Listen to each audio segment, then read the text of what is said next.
Okay, so we were talking about something that I know very little about, but it made me think about something else that I've thought about before, which is the way that we perceive different parts of the body in different genders and different societal structures is very based on reproductive functions. We have fertility goddesses, very earliest recorded human, well, among the very earliest recorded human pieces of art that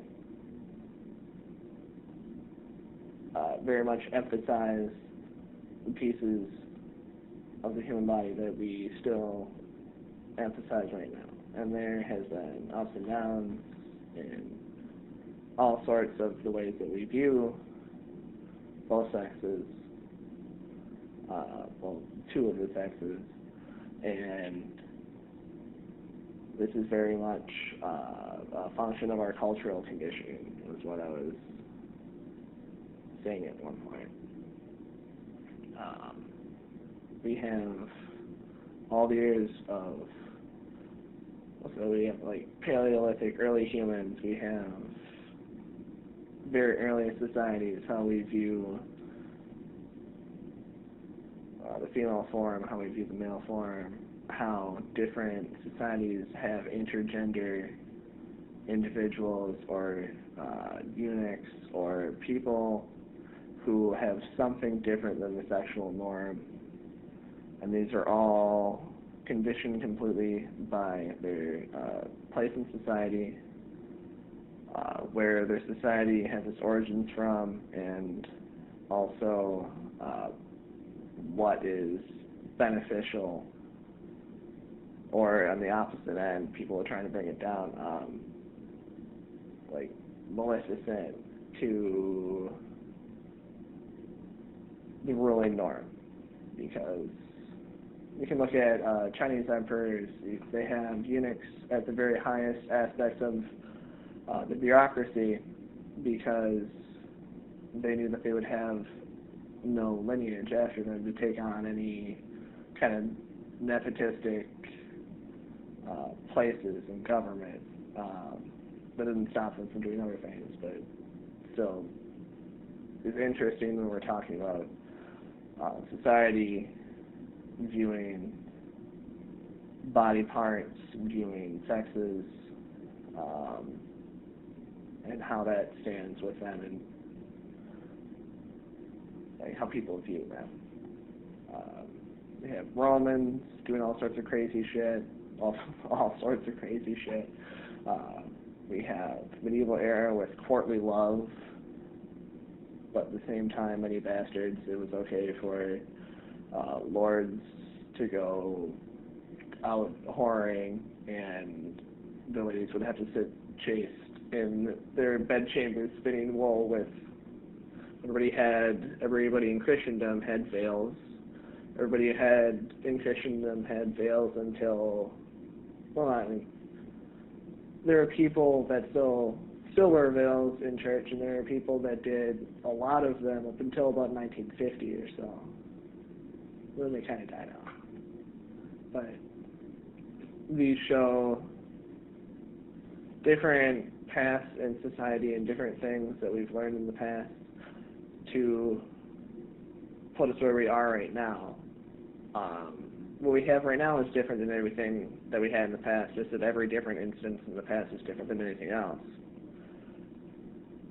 Yet we can still look at these and learn things about what's going on right now.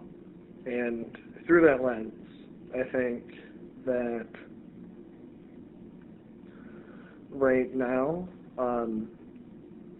there's a lot of money going into advertising about making women feel bad about themselves or purchase things that they might not otherwise want. There are plenty of things where sex sells in movies, in games, in, well, look at like literature. 50 Shades of Grey bestseller that shows what New York Times fucking bestseller list is worth. These are ways that we look at sexuality as a whole, as well as we have people coming out of liberal arts colleges especially, but cultural studies, where they are looking at things through critical lenses. They don't necessarily exercise critical thought, but through critical lenses, and they've been exposed to different pieces of information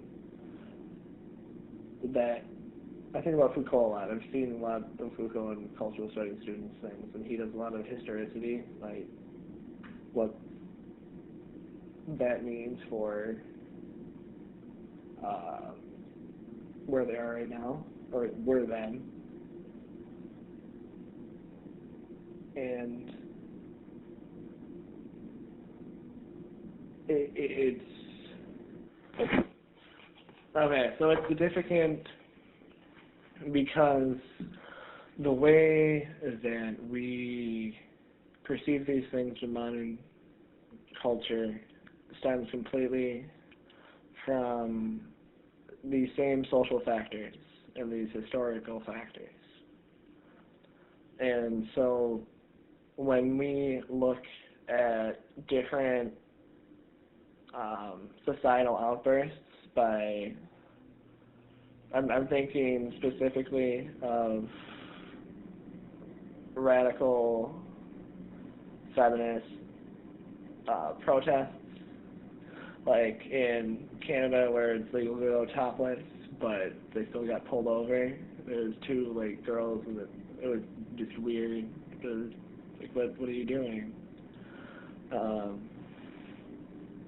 Or you think about like a naked bike rider, fucking like, if people want to be naked, just let them be naked.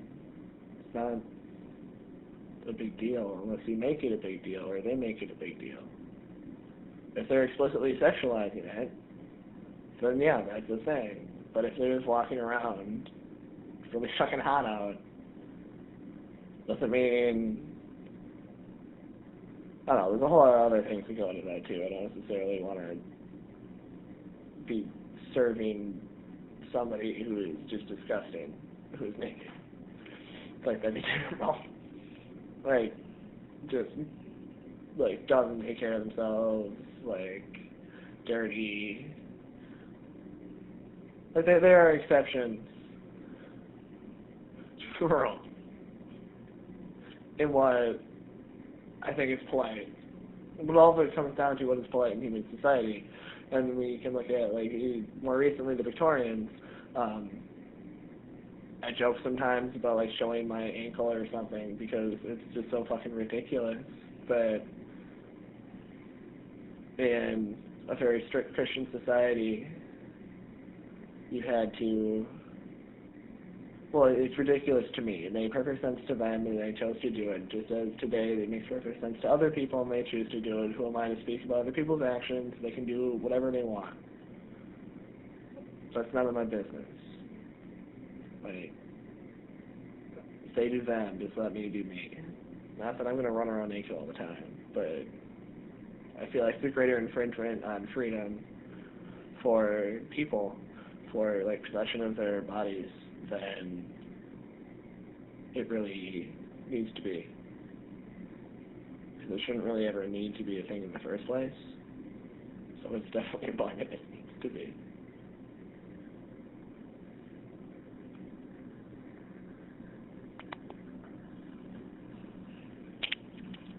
Well, passcode. You don't have your thumbprint? I don't have that kind of